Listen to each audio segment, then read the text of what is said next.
Welcome to Streams of Income, hosted by best-selling author and entrepreneur Dr. David Powers, where we discuss streams of income, passive income, residual income, and even why there are dinosaurs and zombies in this intro. Fasten your seatbelts and get ready to dive in.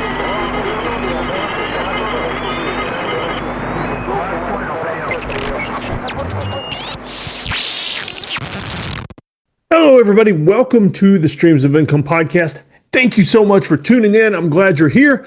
I'm glad you are willing to give me some of your time to listen to either a business lesson or an interview with an amazing entrepreneur. So once again, thank you for listening to the Streams of Income podcast. I hope you enjoyed this episode. All right, everybody. We are here with Miss Jackie Hollywood, and you can guess where she lives. But she is pretty amazing. I'm looking forward to this because I've been researching you a little bit since we booked, and you've done quite a bit. I mean, I talk about streams of income, and you've been all over the place with some really cool things. So before we dig into what you do now, if you will, I always like to let the guests do their own intro because that way I don't miss anything. But if you could do an intro and then tell us, I want to hear about first jobs. Like, what did you do when you first got a job? Like, did you mow yards or deal with black market comic books or anything like that? And then we'll get into where you are now. Awesome. Like you said, I've done a lot. My very, very, very first job, believe it or not, I was about 8. I actually had to get a work permit from school and from the city because I was a fit model for Gap and Old Navy. So if you don't know what that is, it's basically like being a mannequin, a live human mannequin. You go into these little rooms and the people that work in the fashion departments, they sew things on your body to make sure that it's the right size for sale. So I did that for a few years, and it was really cool because once I turned 18, or even maybe a little bit before that, my parents took all that money that I earned from when I was little and put it in my bank, and I didn't realize how much money I was making back then because I was a kid. So that was really, really great. So they didn't pull a Britney Spears and take all your money? You know what, I think about that all the time. They could have, and I probably wouldn't even have known, but they definitely did not. That's pretty cool. To me. So that was my very first job. I've done a lot of stuff in between. I seasonally would dress up as an elf and take kids to sit on Santa's lap to take pictures at Macy's when I was younger. So a bunch of little random things like that. Up until I had started my career in radio, which is kind of where I went after that. So, but it sounds like you've been in the limelight from day one. I've kind of always, it's funny because when I was a kid and I was doing the fit modeling, I would stand in a room and there would be all these adults just looking and not really looking at me per se, but looking at my body and just we need to sew the sleeve a little bit longer. So you're right, actually. Yeah. So here's a question then, because I do a lot of public speaking and stuff like that, and I'm a huge introvert. That's one of the reasons I started doing it. So are you extrovert or introvert? I'm an extrovert as far as I'm not shy at all. And I could literally be on stage in front of a million people and be fine. But I need to recharge my battery very frequently. So I don't know if you call that an ambivert, because sometimes I really don't want to be around people and sometimes I really don't want to talk. But if I'm forced to do that, then I'm comfortable to do that. Okay, that's kind of how I am, because it's the way I recharge that is the main thing for me. And I think there's something with human design. I don't know if you're familiar with human design, but I'm a projector, and that's something to look into. It's very complex, but as a projector, you need a lot of downtime to recharge before you can kind of have that energy again. So that might be something to look into. Yeah, that's pretty cool. All right, so moving on up into adulthood. I mean, your first big thing was in radio for a while, right? Yeah, I was in radio for 10 years. Okay. So, and are we talking regular just DJ kind of thing? Yeah, well, I started out as an intern when I was in college at my favorite radio station. So it was really cool. It was the station I grew up listening to in San Francisco, 99.7 KMBQ. It was a top 40 station. And then as my internship was ending, they were like, we want you to stay here and hire you. We don't have a job though. Like we don't have an opening. So we're just going to make one. Yeah. So you're now an assistant producer. So I just became the first assistant producer. Yeah. And then I got a bunch of like little on-air segments that I would doing kind of like trending topics, hot topics. And then I would also do weather and traffic and all those types of things kind of starting out. And then I ended up getting my own afternoon slot on a station in the Central Coast, and did a little bit of radio in Phoenix, and then came back to the Bay. And then eventually I was like, okay, I think I've done enough radio. Yeah. Yeah. That's pretty cool. And so from there, you went to more hands-on, interviews, things like that, right? Yeah, I started doing all those interviews and things like in my radio days, but I realized where things were going. I always want to be up with the times. Like right now, AI is in, so you kind of want to chase that, right? Like back then, content was becoming a thing. Yeah. Instagram, TikTok, like video, right? Like radio was not very video focused. It was very audio focused, which was cool. But I noticed that video short form content was coming up, and I was like, well, I better get on that because that's the next thing. And so then I started doing content, working for different brands, being a content creator, and then doing social media and things like that. So I kind of just was always chasing like, okay, I better stay ahead of whatever the next thing is so that I'm not like left behind. Yeah. Yeah. And see, I'm quite a bit older than you, so I remember the whole switch from radio to MTV, and of course MTV is not even around anymore, and it's been a lot of changes, and videos have just gotten steadily and steadily shorter. Yeah, exactly. Now it's like 5 seconds and you don't even have an attention span for that. Yeah, I know. But the weird thing is, and I'm the same way, my attention span has been shot, but I'll still listen to a lot of long form stuff because there's certain people I like. So it has to really be worth it. Yeah, exactly. That's what podcasts are for. And, you have to really be able to find your audience, and there's an audience for everyone, for everything. Yeah. Yeah. So tell us about your podcast. You're mainly doing the Dare to Overshare. That's your main thing now, or? Okay. Yeah, I've had a few in the past that I kind of started and then stopped because either something wasn't right or it didn't feel right, or I got super busy. And then I finally now realized like, okay, I need to create something that I'm so happy with and so passionate about that like this is going to be my focus. So Dare to Overshare, here to stay for the foreseeable future. I'm currently working on filming season 3. Yeah. And I just love the podcast form. I think it's so fun because from the long form, you can take it and make it short form. So it's like you get that out of that. So it's really nice, as you know, obviously. Oh, yeah. And you're mainly doing like on set, they're there with you filming, right? Not just like Zoom like this. Yeah, I love the feeling. I mean, this is really great, but I just love the feeling of having someone here. And because I'm in LA, I don't know where you're based, but I'm in LA, so there's a lot of people here that are willing to come and be on camera. Yeah. It's a very, very LA thing to do. So I get a bunch of people that want to be on the show and aren't in LA, and I say, whenever you book a flight and you end up here, just let me know and we'll film. Because it's just that's just the way. And I want I have my set, and I just want everything to look a certain way. So. Yeah. No, I'm in South Carolina, but if I get that way, I'll give you a call. Yeah. Yeah, I like the Gabe Green one, the fighter. I mean, I'm a Christian and I like to hit people. Yeah, that one was a little bit different than what I normally do. I have a lot of content creators and singers and artists and things like that. And I was like, I want to get somebody who's just not really any of those things.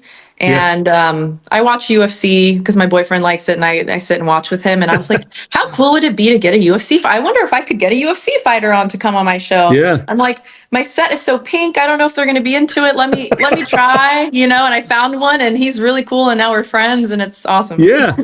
Now, did your boyfriend come and kind of fangirl while he was there? Yeah, he lives with me, so he gets to be here through all of it, and he's now helping me with the production. So he's doing helping with the filming and editing and everything. So he was really excited actually to have him come. Yeah, I mean, I would have just been sitting back there wanting to get pics and autograph and everything. Yeah, for sure. It's definitely fun having people come over. Yeah. So a lot of people podcast. I mean, I'm one of those. Just there's a zillion of them now. You've been doing it for a long time, but as far as pure income, what is your main income source right now? Is it the podcasting or? No, not yet. I can't wait for the day to tell you that is the thing that pays my bills. You know what it's like. It's a tough market. So I am a social media manager full time. Okay. For my 9 to 5. I mean, it's relatively flexible. I work from home. I work for like a health and wellness company. So I really love it because it is something that I actually really stand for, and it's something I really enjoy. And I you get experience that's going to help you. Yeah, I'm learning a lot actually about marketing and business through that job that I wouldn't have really known. So it is helping me. And so I always say, like, I kind of have 2 full-time jobs because I have that full-time job and then the podcast is a full-time job. So it's a lot of work. But like, I come to realize that when you have your bills paid and you're not stressed about that, doing the thing that you love becomes a little bit easier.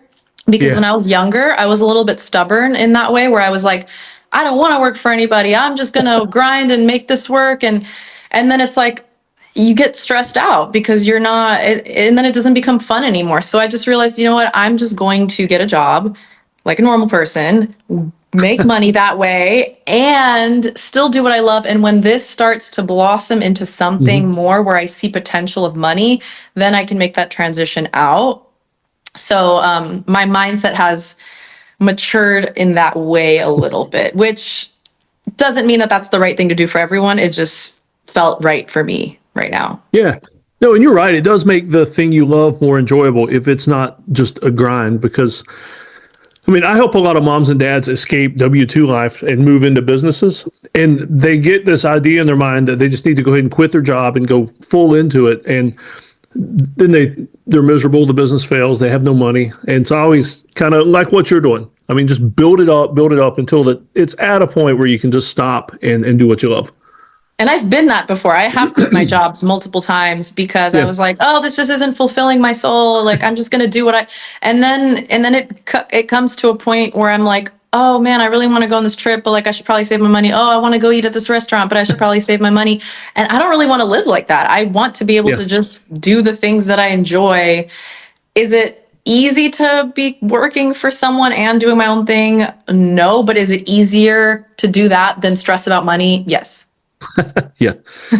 And that's the thing. It takes the stress off. I mean, so I try not to let people just quit the W-2 unless there's a really good reason, like they really need, like it's toxic or something like that. Yeah, if you're miserable, I 100%, like if you are in a bad work environment, I have quit work environments that felt toxic, where I felt like I wasn't being heard, or like the money was just so bad that there was almost no point in being in it. So I am a big proponent of listening to your gut. Do what feels right.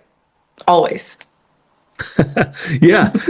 And so here's something on the, like a side topic. Did I see some music videos on your YouTube channel? Yeah, it's another thing that I do. I guess my Gemini nature is to do a million different things, but I've made music in the past. I filmed music videos. For me, it was always a hobby. I never took it seriously as like, I'm going to become a musician. I just a fun creative outlet. And funny enough, it's been a few years without me doing music. I've just been so busy. And just in the last like 2 weeks, I started making a song, which is crazy that you bring that up, because I just missed it. I miss that creative outlet. That again isn't the same pressure as like my podcast, because I really want this to work and this and this. It's just like, I just want to make a song. It's fun. Yeah. Well, the video, I was watching one of the videos right before we popped on. I think it was a Good Boy or something like that. And Boy Toy. I mean, the Boy Toy. Yeah, it was. That was the lyrics. It was very well produced. I mean, did you do all that, or you had a team that came in and did that? Thank you. For the video, you mean itself? Mm-hmm. Yeah, so I hired this one girl, shout out to Katie. She filmed it and directed it, and then I kind of put my creative vision, like I gave her my ideas, my vision board, like I booked that room that you see in there. Like I found a place in LA, I booked it, picked out all my own outfits and stuff, and then she came in and just kind of like created the scene and the vision. And then the 2 guys in there are just my friends. I was like, hey, can you come do me a favor? And like, that was it. And then she edited it, and it's done from there. Yeah, no, I mean, really, it came out like ultra professional. It's as good as any music video anybody else has done. Thank you. And you know what? My budget for that was quite little. So let me just say, it probably looks more than what I paid for it, because it was a favor. I said, this is how much I could give you. What can you do? And we shot it within it was like a 4 hours or something. Yeah. We shot it. So Wow. thank you. Stacks of fake cash in the background and everything. Oh, that's all real. No, I'm just kidding. That was from the closet at home. Lots of fake money. Yes. Yeah. Yep. All right. So before I forget, how do you want people to get in touch with you? Do you want them to head to your YouTube, or what would you prefer? Yeah, What's the best YouTube, way to get you? if you wanna actually watch the podcast in full, YouTube is a great place for that. If you want to just DM me and just say hi or ask me a question or something, Instagram's probably where I live the most. Jackie Hollywood on Instagram. I have TikTok, I have X, I have all these other platforms, but I would say slide in my DMs on Instagram is going to be your quickest path to me. All right. Yeah, you're like me. I call it an ambassadorship. I've got an ambassadorship on all these different platforms, but for a lot of it's just reposting what I do on YouTube and Instagram. Exactly. Yeah. All right. So if somebody were to come up to you and ask, you're so awesome, I've seen your videos, I've seen your podcast, what are some resources you'd recommend that I get to be as successful as you in life? Books that are on your shelf, like a permanent spot, or podcasts. What would you recommend, your top 3 resources for people to follow? I consume a lot of things. Books wise, I'm a big reader. Yeah. I'm currently reading, I just have so many recommendations that it's hard for me to pick one, but I'll tell you what I'm currently reading right now is Talk Like TED. So it's this guy who has done extensive research on all these different TED talkers, TED speakers, and has coached a lot of them and trained them. And he gives you the breakdown of what makes a really good speech. And I'm reading that because I think it's helpful just to A, do my podcast and host, but also B, to just have conversations with people and be engaging. Yeah. So that's really good. As far as podcasts, Jay Shetty is my number one. I'm a fangirl. Cool. Oh yeah, I love me some Jay Shetty. He is just so good at what he does, and he just has such a kind-hearted approach to everything. Yeah. He almost makes you want to go off and do the monk thing too. Seriously, I just really enjoy that.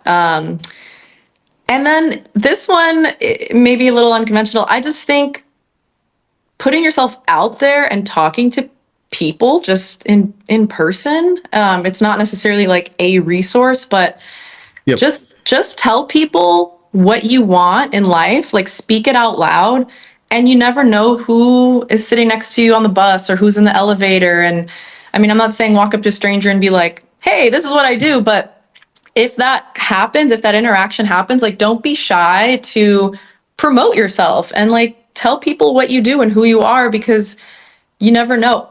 Prime example, my laptop cover, I got this custom basically sticker for my laptop, and it says dare to overshare with a picture of me.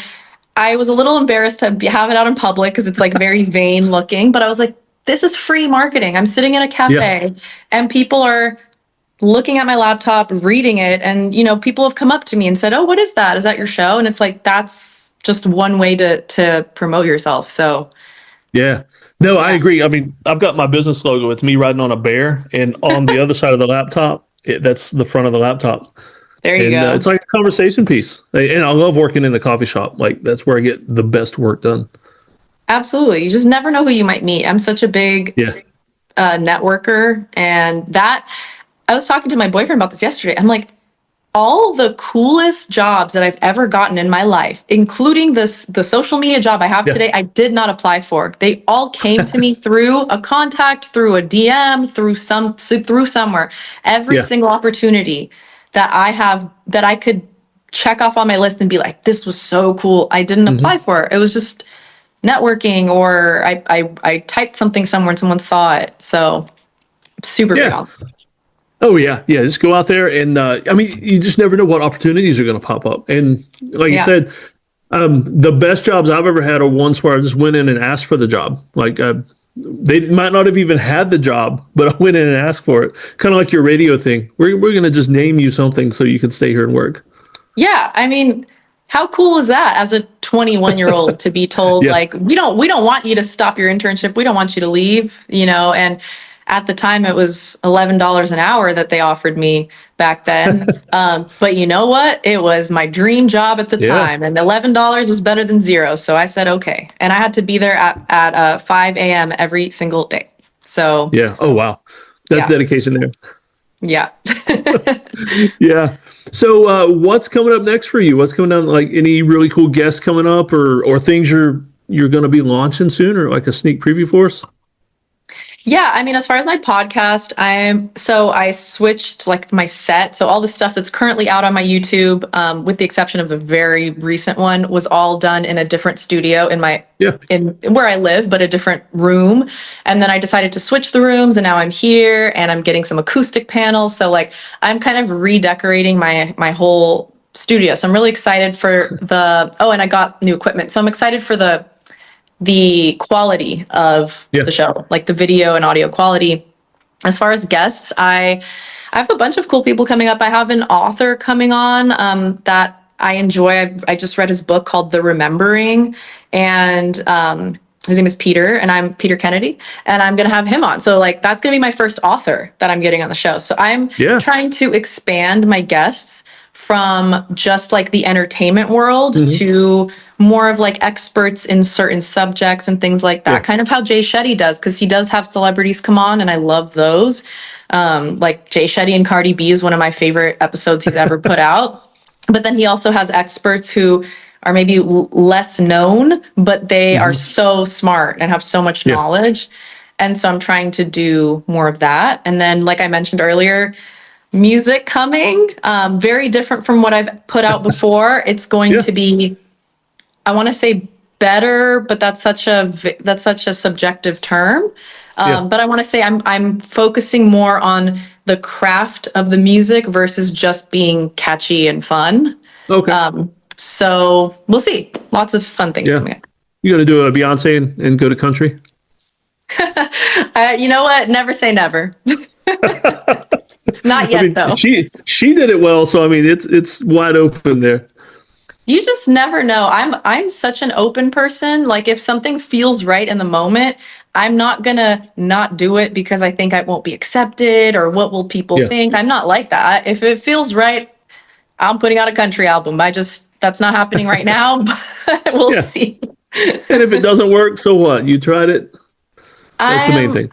I would rather try 100 things and fail at all 100 than try 0 and not know what they would become. Because it's like life is too short and life is boring if you don't try stuff, and failure is just a part of life. I don't even look at them as failures. I just look at them as like, cool, what did I learn so I could not do that next time?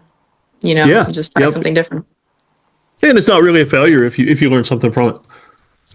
Yeah, and like it's just, I mean, a lot of people say, oh, I wasted so many years on that, or I wasted time. It's like, did you waste time, or did you learn 10 new things, but you just haven't even applied them? So it feels like you wasted time, but if you make a list of all the stuff that you could have done differently and you tried again, maybe that wasn't ever a waste. Yeah, exactly. I had a guest on the other day, and he said something like, if you're in the same place you were 5 years ago, what's the lesson you're not learning? So, I mean, that's a failure. If you're not learning the lesson, then yeah, that's all right. That's good. So as we close out, one last question. I get so many awesome entrepreneurs on here, and they all have, or most of them have tattoos. And so I've been getting a lot of questions like, I want to hear the story behind the tattoo and all that. And so do you have any tattoos that you have a really cool story that you could tell us? Like, you know, it's a prison tattoo. Yeah, for sure. I have like, at this point, I probably have like, I don't know, 11 or 12 or something like that tattoos. They're quite addictive. Yeah, I know. Once you pop, you don't stop. I can talk about the most recent one I got, which was June 2024. June 2025? Yeah, I don't know. Yeah, I think it was then. It was for my birthday. So I got this, and it's easy to show. Luckily, it's not. I don't have to take off anything weird. Yeah. So it's hard. It might be hard to read that, but it says abundance. But the B, instead of a B, you have 3 8s right there. And then I have like the hands with the third eye and kind of like this moon. And I have the Gemini constellation up there, which is my horoscope. Also, this red thing right here, this red lotus is glow in the dark. So that's fun. Oh, wow. So the story of the abundance with the 3 8s is in June of 2024, my birthday, June 2nd, 2024, back then was my year 8, which is like if you add all the dates, like all the numbers together, they turn out to be an 8.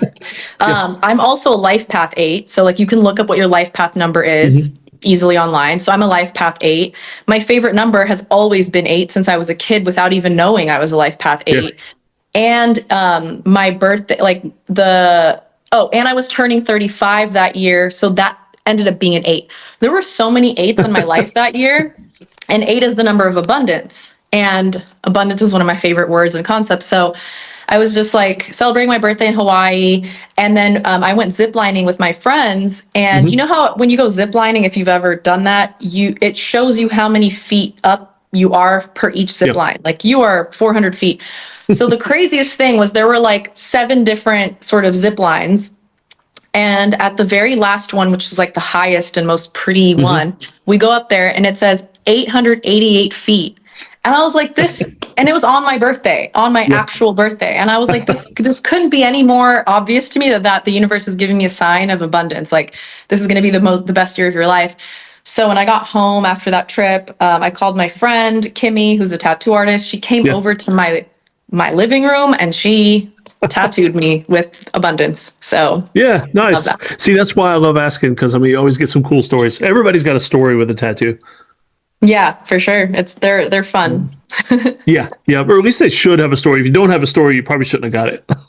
Yeah, I have a couple that don't necessarily have a story, but that like I could tell you why I got it, but it's not really like an interesting story. And those are probably the ones that if I were to ever get rid of any, it would probably be those. They're not like deep and meaningful, but they still live on me today. So yeah, but that glow in the dark ink, that's the first one I've actually seen. Does it really work pretty good? Yeah, it's pretty cool. It's like it's not glow in the dark. I always mix that up. It's when you have a black light on, it's UV. Yeah. Okay. So if you have a black light on it, it glows and it definitely works. Like if I'm at Disneyland in one of those rides where there's like a bunch of UVs and the glowing, like it glows. So it's pretty cool. That's pretty neat. All right. So any final words, any advice or anything for anybody that's listening other than go follow your YouTube channels? Yeah. Follow all my stuff. Do what brings you joy. Life is too short not to. If whatever you're doing right now is not bringing you joy, ask yourself why and what you could change about it and find what will bring that to you. And that may not have anything to do with money. It might. I think a lot of people tie money to happiness. It might have to do with money. It might not. But like, do what brings you joy. If you want to go hula hoop in the park tomorrow afternoon, then do it. Who cares what anyone thinks? And I'm just like so big on that. Bring out your inner child. Yeah. Perfect. That's why I do unedited podcasts, because I think some of the mistakes, especially when I make mistakes, that's some of people's favorite parts. Yeah, because you're human. Like nobody wants to hear an AI podcast that's like, hello, my name is. It's like we're just people. And sometimes I say things that I kind of want to backtrack and be like, oh, I didn't mean to say it like that. But it's okay because we're just people. And so I love that. I love unedited. I for the record, I also leave everything, all the audio exactly the way it is on my podcasts, no matter what. Yeah. Oh, you kind of have to with the oversharing concept. Yeah. You want to get the best stuff in there. Exactly. And it's like, I hope you don't regret what you said 2 years from now, because it's up in the cloud. Oh, man. Especially if you got a dude like me on there and I'm an ugly crier. And so that... I invite crying.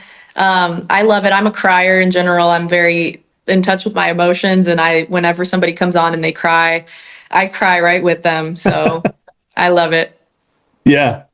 Well, thanks you for being with us, Miss Jackie. And I hope everybody enjoys your stuff, and especially watch the music videos. They are very well done. Thank you. I appreciate it. This has been awesome. It's really fun to actually be on the other side of the podcast. I always ask questions, and this is actually kind of like nice and refreshing to just not think and just speak. So thank you. Yeah, we get to know more about you. Awesome. That was fun. Hey, everybody, before we close out, first of all, I hope you enjoyed that podcast, whether it was an interview with an amazing entrepreneur or a business lesson for me. I sincerely hope that you gain something from it that you can use in your life moving forward. Before I leave, though, I need to mention that this podcast is sponsored by Lowe's Home Improvement Stores. I have become a Lowe's creator. It's a pretty cool thing because on this farm, I'm looking out the window right now and seeing all the things that I want to do around here. Most of these things I can do with products from Lowe's Home Improvement. And so I'm excited to be a Lowe's creator. If you want to check out some things from them and order some stuff and see my specially curated Lowe's storefront, you can click in the show notes. There's a link there for you. And I hope you build some amazing things. And hey, you know what? If you do, send me pictures. I would absolutely love to see the amazing things that you're building at your house using Lowe's products or anything else, really. I'm just curious. I want to know everything about you and everything about the cool projects you're doing because I'll be honest with you, I get some neat ideas for things I want to do at my house as well. All right, y'all take care. Thanks for listening.